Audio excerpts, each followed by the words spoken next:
Sali Berisha reagoi për herë të parë për hetimin e SPAK-ut për financimin e kuvendit të rithemelimit të 11 dhjetorit, pas marrjes në pyetje të deputetit Belin Kolliçi si dhe donatorëve të foltores, mes tyre dhe antari i kryesisë Indrit Hoxha. Sali Berisha e konsideroi si proces të montuar politikisht. Ky hetim politik që bëhet nuk ka asnjë lidhje, ta dini ju, ta dini shqiptarët, me asnjë hetim pasuror të Sali Berishës dhe fëmijëve të tij. Është një hetim i mirëfillt politik për kuvendin e rithemelimit. Në atë kohë, Lulzim Basha i dha Gabriel Escobarit dhe Yuri Kim një listë të bizneseve që po sponsorizojnë Sali Berishën. Këtu është fillimi dhe Edi Rama.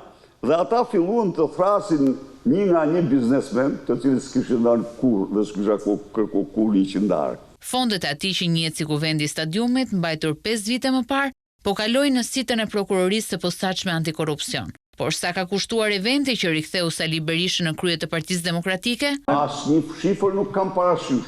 Kongresi është financuar nga deputet, nga aktivistë të Partisë Demokratike. Federata Shqiptare e Futbollit është një ent publik, është detyruar të deklarojë çdo gjë dhe ne kemi deklaruar çdo gjë. Jo vetëm SPAK-un, Sali Berisha sulmoi edhe kryeministrin Rama se po ushtron presion ndaj gjykatës kushtetuese dhe po shkatron provat e dosjes Balluku.